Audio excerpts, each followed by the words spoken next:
controlling your thoughts? What is enslaving you? Is it the television set? Feeding your mind images of what life should be? Is it the internet drawing you in and controlling your time? Is it drugs or alcohol numbing your brain and diminishing your desires?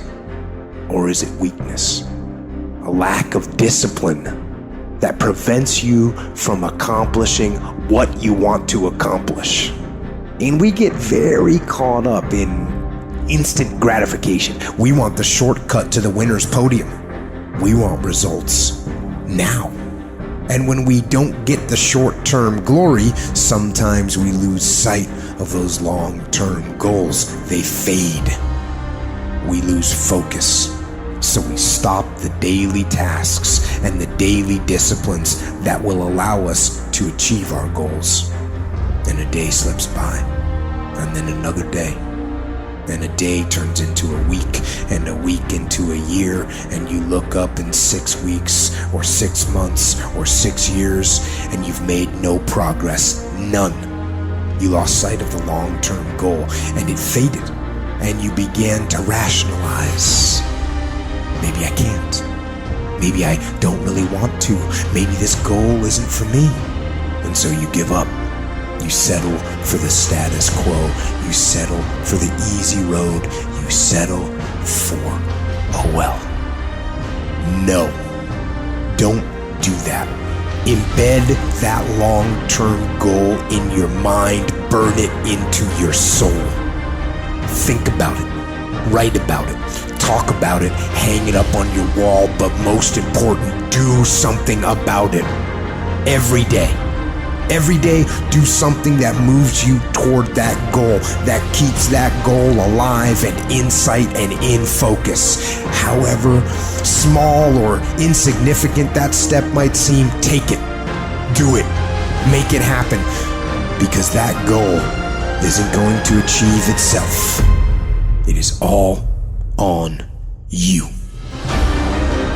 Make a damn schedule and stick to it so that you have the day you want.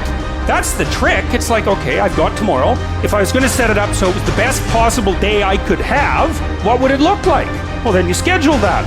So if you want more free time, you need more disciplined time. More scheduled time towards the things that matter. The more vacation time for you and your family. That's how you get ahead.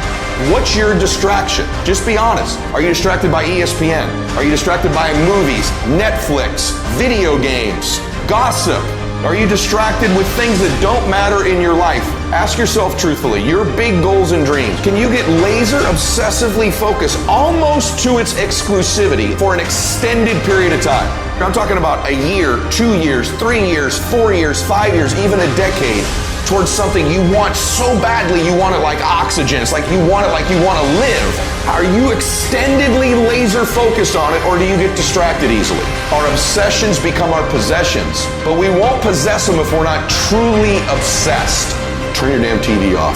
Turn your phone off a lot too. Does it really matter what's going on with the Kardashians right now? Don't be so obsessed with them. Be obsessed with your own reality TV program called Your Own Life. This suffering, this sacrifice you're making is an indicator of progress. It's an indicator of obsession. Suffering and sacrifice and hard work is an indication of progress towards our dreams. The price you will pay for not making your dream come true is far greater than the one that you will pay to make it come true. You'll pay that one the rest of your life. And so ask yourself what you're willing to risk. What's the price you're willing to pay? Stop negotiating the price. It's a freeing experience to totally commit.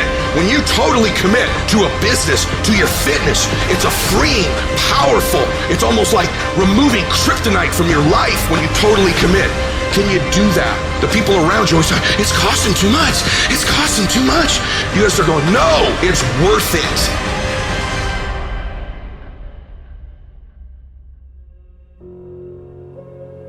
There's two sides of pain. There's one side of pain that's the suffering and the discomfort side of pain. But then there's another side of pain that's called effort. It's called glory.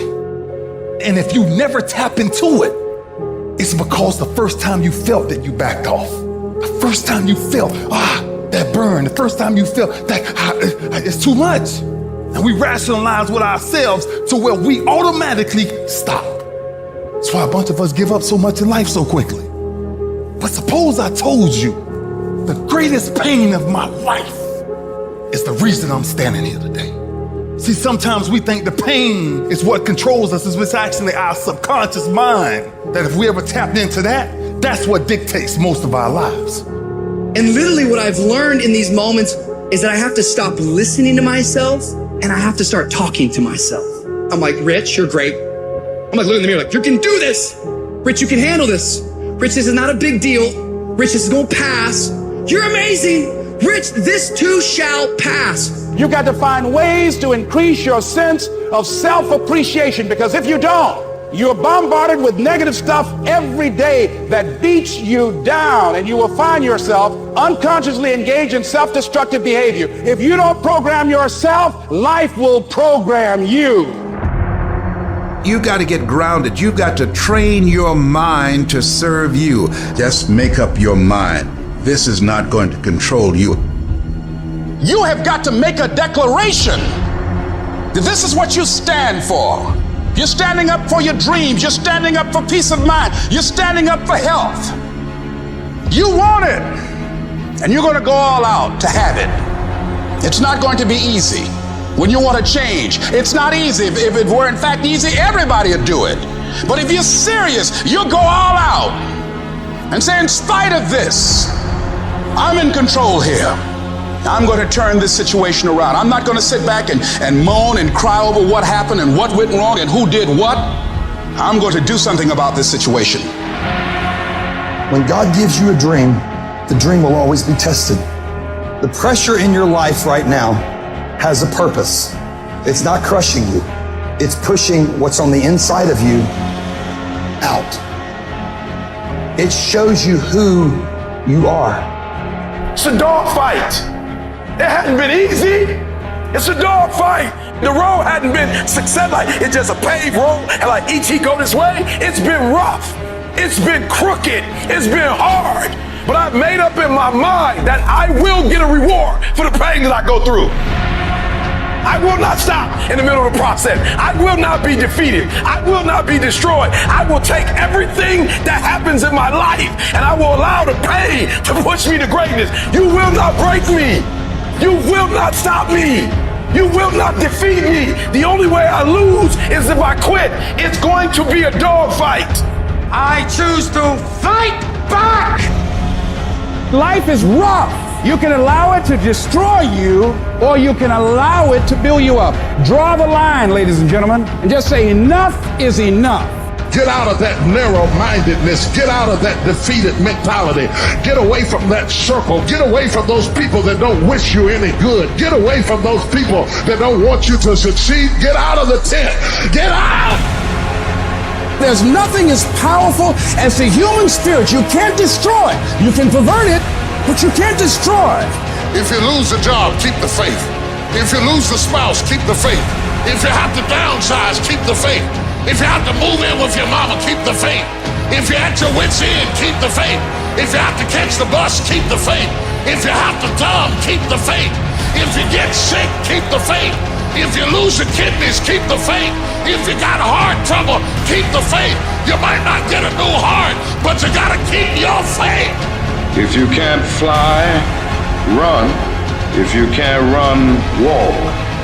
If you can't walk, crawl. But by all means, keep moving.